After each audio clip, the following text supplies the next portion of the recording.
Hello, നമസ്കാരം. ഞാൻ വിനോജാണ്. നമ്മുടെ ആരോഗ്യ ഇൻഷുറൻസ് എന്ന് പറയുമ്പോൾ പലരും പറയും ഇതൊരു ലാഭമൊന്നും ഇല്ലാത്ത കേസാണ്. സത്യമാണ്, ഇതൊരു ലാഭമില്ലാത്ത കേസാണ്. നിങ്ങൾക്ക് ഒരു കാരണവശാലും ക്ലെയിം വരാതിരിക്കട്ടെ, ഒരു അസുഖം വരാതിരിക്കട്ടെ, നിങ്ങൾക്ക് നഷ്ടത്തിൽ പോകട്ടെ എന്നാണ് ഞാൻ പറയുന്നത്. ആ അസുഖം വരാതെ നിങ്ങൾക്ക് ലാഭം കിട്ടട്ടെ എന്ന് വെച്ചാല് നമ്മുടെ ആരോഗ്യ ഇൻഷുറൻസ് എടുത്തിട്ട് നമുക്ക് അസുഖം വന്ന് ചികിത്സിക്കണം എന്നല്ല നമ്മൾ ആഗ്രഹിക്കേണ്ടത്. നമുക്ക് അസുഖങ്ങൾ വരാതിരിക്കട്ടെ എന്നാണ് ആഗ്രഹിക്കേണ്ടത്. നമുക്ക് അസുഖം വരാതിരിക്കുവാണെങ്കിൽ നമ്മുടെ തുക കൊണ്ട് ഏതെങ്കിലും സാധാരണ അസുഖം വന്ന് ആരെങ്കിലും ഒക്കെ ചികിത്സ നേടട്ടെ.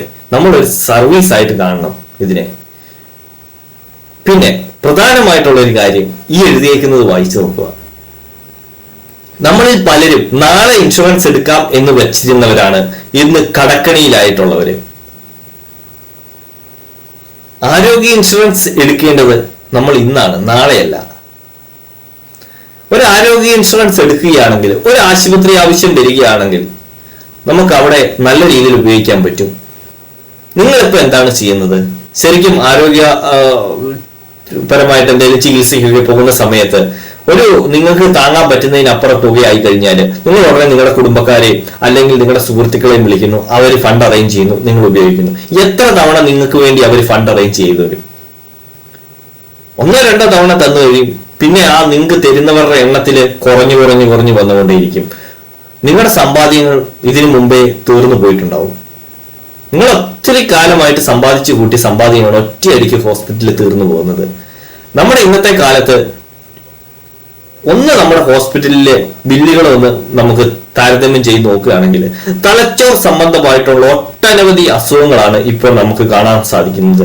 അതിനൊക്കെ നമുക്ക് മിനിമം ഈ കാണുന്നത് വായിച്ചു നോക്കുക, 5 ലക്ഷം മുകളിലേക്കാണ് തലച്ചോർ സംബന്ധമായിട്ടുള്ള അസുഖങ്ങൾ. ഈ 5 ലക്ഷം മുതൽ എന്ന് പറയുമ്പോൾ ചിലപ്പോൾ സർജറിക്ക് ചിലപ്പോൾ നമുക്ക് 5 ലക്ഷം ആയിട്ടുണ്ടാവുള്ളൂ, അല്ലെ 10 ലക്ഷം ആയിട്ടുണ്ടാവുള്ളൂ. പക്ഷെ അതിനുശേഷം പിന്നെയും ഉണ്ട് ചികിത്സകൾ. അങ്ങനെ വരുമ്പോൾ വലിയ പൈസയാണ് നമുക്ക് ഇന്നത്തെ സാഹചര്യത്തിൽ ചെലവാകുന്നത്. മാത്രമല്ല, ഈ ക്യാൻസർ പോലെയുള്ള അസുഖങ്ങൾ വെറും 30 ദിവസം കഴിഞ്ഞാൽ ക്യാൻസർ പോലെ അസുഖങ്ങൾക്ക് നമുക്ക് കവറേജ് സ്റ്റാർട്ട് ചെയ്യും. പക്ഷെ അതുപോലെയുള്ള അസുഖങ്ങൾ വന്നതിന് ശേഷം നമുക്ക് എടുക്കാനും സാധിക്കില്ല.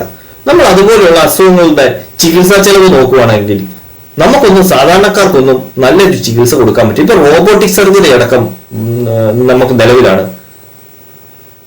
കോഴിക്കോട്, MVR, തിരുവനന്തപുരം, കണ്ണൂര്, നമ്മുടെ കൊടിയേരി, അവിടെയൊക്കെ നോക്കുകയാണെങ്കിൽ ഒട്ടനവധി നൂതനമായ ചികിത്സകൾ വന്നുകൊണ്ടിരിക്കുകയാണ്. അപ്പൊ ക്യാൻസർ പോലെയുള്ള അസുഖങ്ങൾ വന്നു കഴിയുമ്പോഴൊക്കെ നമ്മുടെ കുടുംബം സാമ്പത്തികമായിട്ട് പതരാതെ സംരക്ഷിക്കണമെങ്കിൽ നമുക്ക് നല്ല ഇൻഷുറൻസ് കവറേജ് വേണം. ഇത് എടുക്കുന്നത് വഴി വരാതിരിക്കട്ടെ എന്ന് തന്നെയാണ് ഞാൻ ആദ്യം പറഞ്ഞൊരു കാര്യം. നമുക്ക് ഇത് എടുക്കുന്നത് വരാതിരിക്കട്ടെ, അപ്പൊ നമുക്ക് ലാഭമാണ് ഇൻഷുറൻസ് എടുക്കുന്നത്. പിന്നെ ആ റോഡപകടങ്ങള്, നമ്മുടെ ചെറുപ്പക്കാർ, നമ്മളെപ്പോലെയുള്ള ചെറുപ്പക്കാർ വാഹനങ്ങൾ കൊണ്ട് ചീറിപ്പായുന്നു, പലപ്പോഴും അപകടങ്ങൾ നേരിടുന്നുണ്ട്.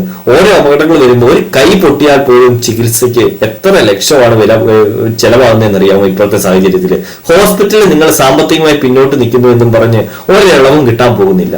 അവിടെ കൃത്യമായി ബില്ല് അടച്ചാൽ നിങ്ങൾക്ക് ട്രീറ്റ്മെന്റ് കിട്ടും. അപ്പൊ ട്രീറ്റ്മെന്റിനുള്ള പൈസ നിങ്ങളുടെ കയ്യിലില്ലെങ്കിൽ നിങ്ങൾ നേരെ മംഗലാപുരത്തോ അങ്ങോട്ടോ ഇങ്ങോട്ടോ ഒക്കെ ഒന്ന് പോയി, അല്ലെങ്കിൽ നിങ്ങൾക്ക് പറ്റുന്ന ചികിത്സ ചെലവ് കുറഞ്ഞ ആശുപത്രികളിലേക്ക് പോകും. നമുക്ക് കിട്ടാവുന്ന നല്ല ചികിത്സ ചിലപ്പോൾ നമ്മൾ പണത്തിന്റെ പേരിൽ ഒഴിവായി പോകും. നമ്മൾ പലപ്പോഴും നമ്മളെ ആൾക്കാർ ചിന്തിക്കുന്ന ഈ കാര്യങ്ങളായി എഴുതിയേക്കുന്ന ഞാൻ ഹെൽത്ത് ഇൻഷുറൻസിനെ കുറിച്ച് എല്ലാവരോടും ചോദിക്കും, പലരോടും ചോദിക്കും, യൂട്യൂബ് നോക്കും, അവിടെ നോക്കും, ഇവിടെ നോക്കും, എല്ലാം പഠിച്ച് മനസ്സിലാക്കി എക്സ്പേർട്ട് ആയിട്ടുണ്ടാകും. പൈസയൊക്കെ മനസ്സിലായിരുന്നു, എല്ലാം അറിയാം അവർക്ക്. എന്നിട്ട് പറയും പിന്നെ എടുക്കാം, ഇപ്പൊ ആരോഗ്യം ഉണ്ടല്ലോ എന്ന് പിന്നെ എടുക്കാം എന്ന് വെക്കും. ഇതല്ലേ നമ്മളെല്ലാവരും ഇതുവരെ ചെയ്തുകൊണ്ടിരിക്കുന്നത്. പിന്നെ നമ്മൾ ഇതിനെക്കുറിച്ച് വേണം എന്ന് ആഗ്രഹിക്കുന്ന എപ്പോഴാ? ഒരു ആശുപത്രിയിലാ എന്ന് പറയുമ്പോഴല്ലേ. നമുക്ക് അന്നേരം കിട്ടുമോ? ഇല്ല. ഏതൊരു ഏജന്റ് വരെ കിട്ടുമെന്ന് പറഞ്ഞാൽ ചുമ്മാ പറയുമ്പോ കിട്ടുകയല്ല. നമുക്ക് അസുഖം വന്നതിന് ശേഷം നമ്മൾ ആ ഒരു കേസിന് വേണ്ടിയിട്ട് നമ്മൾ പുറകെ നടക്കണ്ടാക്കി നമുക്കിപ്പോ ഒന്നും കിട്ടുകയില്ല. പിന്നെ കിട്ടും, ഏതെങ്കിലും ചെറിയ അസുഖങ്ങളൊക്കെ ആണെങ്കിൽ നമുക്ക് വെയിറ്റിംഗ് പീരീഡ് എല്ലാം കഴിഞ്ഞ് ഇതെല്ലാം കാണിച്ച് റിപ്പോർട്ടെല്ലാം കാണിച്ച് കുറെ നാൾ കഴിയുമ്പോൾ കമ്പനി അപ്രൂവ് ഒക്കെ തന്നു കഴിഞ്ഞാൽ കിട്ടും. അല്ലാതെ ഉടനടി നമുക്ക് കിട്ടുമൊന്നുമില്ല. അത് കാരണം ഇപ്പൊ അസുഖം ഉള്ളവരെ സംബന്ധിച്ച് നമുക്ക് വേറെ ഇതില്ല, കാണിച്ചെടുക്കുക. അസുഖമൊന്നും ഇല്ലാത്തവരെ സംബന്ധിച്ച് നമ്മൾ ഇന്ന് എടുത്തു വെക്കുക, നാളത്തേക്കല്ല മാറ്റി വെക്കേണ്ടത്, ഇന്നത്തേക്ക് എടുത്തു വെക്കുക. ഇന്ന് നേരം വെളുത്തു വരുമ്പോ നാളത്തേക്ക് എന്ത് സംഭവിക്കുമെന്ന് നമുക്ക് പറയാൻ പറ്റില്ല. നമ്മുടെ ചുറ്റുവട്ടത്തുള്ള ഇപ്പൊ TV തുറന്നാൽ കാണാവുന്ന ന്യൂസൊക്കെ ഒന്ന് ഓർത്തു നോക്കി, ഒരിക്കലും പ്രതീക്ഷിക്കാത്തതാണ് പലപ്പോഴും വരുന്നത്. അപ്പൊ നമുക്ക് എന്താകും എന്ന് നമുക്ക് ഗ്യാരണ്ടി ഇല്ല. അങ്ങനെയുള്ള സാഹചര്യത്തില് നമ്മൾ നാളേക്ക് മാറ്റി വെക്കുക, അത് ഇന്ന് തന്നെ ഇൻഷുറൻസ് എടുത്ത് വെക്കുക. പ്ലാനുകളെ കുറിച്ച് നമ്മൾ ലോകത്ത് എവിടെ നിന്ന് വേണമെങ്കിലും നിങ്ങൾക്ക് ഇൻഷുറൻസ് എടുക്കാം. പല കമ്പനികളുടെ പല പ്ലാനുകളുണ്ട്. നമ്മൾ നോക്കേണ്ടത് നമുക്ക് ക്ലെയിമിന് പോകുമ്പോൾ പരമാവധി തുക അനുവദിച്ച് കിട്ടണം. അതിന് പരമാവധി ഫീച്ചർ ഉള്ള പ്ലാൻ ആയിരിക്കണം. വെറും 5 ലക്ഷം രൂപ എടുത്തു കഴിഞ്ഞാൽ അത് 1 കോടി വരെ കിട്ടുന്ന രീതിയിലുള്ള കവറേജുകളുണ്ട്. അതെടുക്കാതെ വെറും 5 ലക്ഷം മാത്രം എടുത്ത് നമ്മൾ ഒതുങ്ങിപ്പോകുന്നത് ചിലപ്പോൾ 2000 രൂപ ലാഭത്തിന് വേണ്ടിയിട്ടായിരിക്കും. നിങ്ങളെ ഇൻഷുറൻസ് വീഴ്ത്താൻ വേണ്ടി ചിലപ്പോൾ ചില അഡ്വൈസർമാര് പ്രീമിയം ഇത്ര പൈസ അടച്ചാൽ മതി എന്ന് പറയും. പക്ഷെ ഇത്ര പൈസയുടെ മാറ്റത്തില് ചിലപ്പോൾ 1000 രൂപ 2000 രൂപയുടെ മാറ്റത്തില് 1 കോടി വരെയുള്ള കവറേജ് നേരെ വെറും 5 ലക്ഷം മാത്രമായിട്ട് മാറുമായിരിക്കാം. അത് കാരണം കൃത്യമായിട്ട് വിളിക്കുക. നമ്മളൊക്കെ ഒത്തിരി ക്ലെയിമുമായിട്ട് ബന്ധപ്പെട്ട് നടക്കുമ്പോൾ നമുക്കറിയാം ഏതെടുത്താലും മെച്ചം കിട്ടുന്നതെന്ന്. നിങ്ങൾ പ്രീമിയം കുറയ്ക്കാനല്ല, നിങ്ങൾക്ക് വേണ്ടത് എനിക്ക് പരമാവധി ഫീച്ചറുകൾ വേണം എന്ന് നിങ്ങൾ ആവേശത്തോടെ ഞങ്ങളോട് ചോദിക്കുക, ഞങ്ങൾ പറഞ്ഞു തരാം. പിന്നെ സാമ്പത്തികമായിട്ട് പൈസ ഇല്ല എന്ന് പറയുന്ന ഒരു കാര്യം മാത്രം ഓർക്കുക. നിങ്ങൾക്ക് ഒരു പനി പിടിച്ച് ഒരു ആശുപത്രിയിൽ നിങ്ങളുടെ ഫാമിലിയിൽ ആരെങ്കിലും ഒരാൾ കിടക്കുമ്പോൾ ഒരു 5 ദിവസം കിടന്നാൽ 10-25,000 രൂപയ്ക്ക് മുകളിലാണ് ഇപ്പോൾ ഹോസ്പിറ്റലിലെ ബില്ല് വരുന്നത്. ആ ബില്ല് അടയ്ക്കാൻ വേണ്ടി നിങ്ങൾ 2-3 ദിവസം അല്ലെങ്കിൽ 1 മാസങ്ങളൊക്കെ കാത്തിരിക്കാറുണ്ടോ? ഇല്ലല്ലോ.